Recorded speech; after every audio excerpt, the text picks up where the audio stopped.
let's flip a coin. Heads Carolina, tails California. Okay, Chuck wow. You guys don't want to know what this means in Thai, the Thai language. Chuck wow has been my anti-Andy, anti-hobo. He's like my biggest fan. He's a friend, but he's also a guy that just can't stop himself from making mockery comments. He's been banned 2 or 3 times, but he's growing up. He got married, but he wants to be Andy with the wife. So he wants to see how I travel if I had a wife. And I thought I was going to have a wife, but I don't have a wife. The truth is, if I had an American wife, I could travel for just about maybe $10, $20 more a day than $10 more a day. Because basically most rooms on the planet, 2 people can be in the room for the same price. Sharing food is much easier because you can buy food and cook it. And see, when I buy a can of peas, I got to eat the whole can of peas. I could be sharing that, right? So the cost of traveling with the wife is just a little bit more than it, and a lot of times a wife is much more organized than a man. Women seem to have this pragmatic side to them that, I don't know, men tend to think about drinking and partying and stuff, while the women think about children and whatever. It's almost genetically wired. Chuck Wow wants to know how to travel with a wife. What you can give to a young wife is your Social Security money and a guaranteed quality of life for a long time.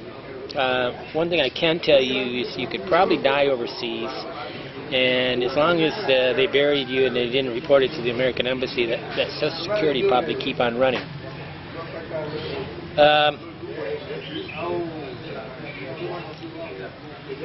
Basically, when you have a young wife, what you're giving them is either a visa to America, a green card, you know, immigration to America, or you're giving them the guaranteed of cash until you die. So you basically got to always keep a job, got to always keep the money coming, and the wife's going to be happy. And of course, what you do risk when you take a wife from, guys in Thailand and the Philippines, 95% of them are marrying prostitutes. They wash it away, they get to America, and then they suddenly got this girl. But this girl was willing to do anything and anything to make money. So it's a real good chance that she skips out when she gets to America and divorces you, boom, you're over with. And, you know, you're going to have 5 years. So it's a temporary marriage, right? If you really want to keep your wife, don't get the visa to America for her. If that's all they're talking about when they're dating you, really, that's not a nice girl. So I had a Thai girlfriend for 5 years. She didn't even have any desire to go to America. Ba, my girlfriend in Cote d'Ivoire, that she wanted to marry me, no desire whatsoever to leave Africa, and that was kind of a problem. I mean, I really wanted her to think a little bit about going someplace besides parking it in one place and having babies in Africa. That's not my thing. How to travel with a wife, it's all about the passport. You know, obviously if I get an Eastern Europe girlfriend, I might be able to travel a little easier than a Thai girlfriend or whatever. If you're going to get a poor girl, get a very, very rich girl in a poor country. And then you guys, each day is each day, right? So there is no guarantee that she's never going to leave you. And contrary to what the American people think, love is love. And a 22-year-old girl can fall in love with a 55-year-old guy. That's not a problem, because once they feel safe, once they feel financially secure, you solve all their problems, it's like an elixir. The idea that somebody takes care of me like the alpha gorilla, the person that takes care of you. So if you're going to be this guy marrying a girl, your job is to take care of that person and make them feel safe. If they're chirping all the time. That's not correct. They're not feeling safe. A lot of reasons why they do that is they're talking with their friends that are working them. They're saying, you need this, you need that, and whatever. One day, I hope to be traveling with a girl as I get older, and I hope she makes my life simple. It's a partnership. It's not me taking care of her. It's her taking care of certain parts of my needs and me taking care of certain. I need to give her the money, the security, and the protection. She needs to give me the warm, cuddly, preening, helping me deal with stress, maybe any way she can help me. And if she's got a job, now, obviously it'd be nice to have a rich American girlfriend. And if I married an American girl or a Swedish girl or whatever, I'd want them to be making a couple $100,000 a year, and then I'd marry them. If they're just bringing their body to the thing, that's a tough one, because they whinge.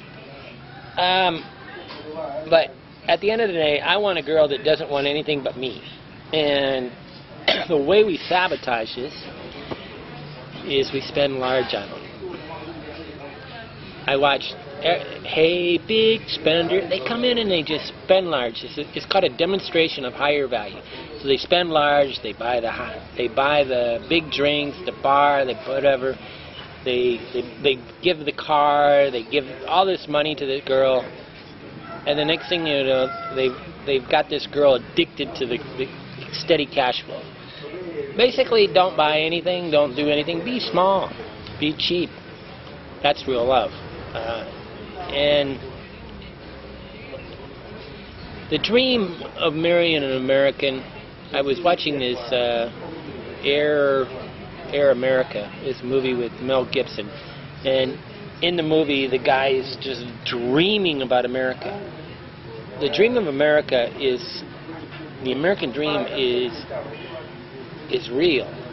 And it's really the sense of security, a chicken in the pot, and, a car in the garage. This type of security is not, when you're living one day renewable life, the idea that I could have money for the next year is an elixir, but you gotta teach them that you have a budget, and if you're not willing to have the boundaries, you're not marrying, you're buying a wife. Buying a wife works, but it's only until the money runs out. I was sitting with Sabine in Germany, and around the corner comes a guy, and he's whinging. It's Germany. We're sitting there watching the sunset in beautiful Germany, right? And she goes, oh no, he knows the deal. He knows the deal. He quit his job, and the Thai wife left him. She goes, he knew the deal. Always give the money, and the wife will stay there. And this was so funny, because she understood so correctly. These Thai wives stayed with the guy because the money was there. The money goes, the wife leaves. It's the same in America. You lose your job, you lose the house, your wife's going to leave you 90% of the time. It's giving demonstration of higher value. You're basically proving to the person constantly that you can take care of them. But there's two sides, the emotional and the money. And if you're not willing to give the emotional support, you're really not a very good wife or husband.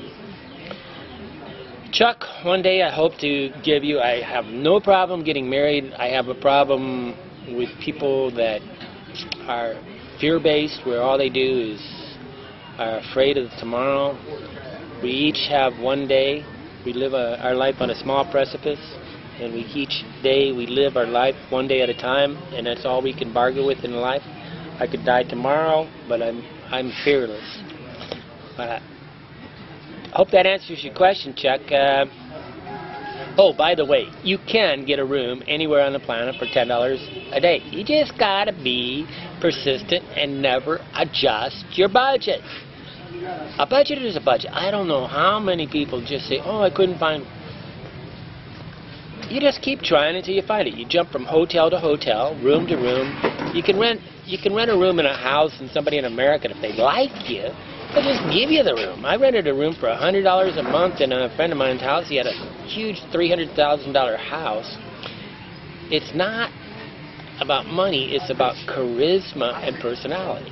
Okay, Andy Graham trying to talk about having a wife and travel.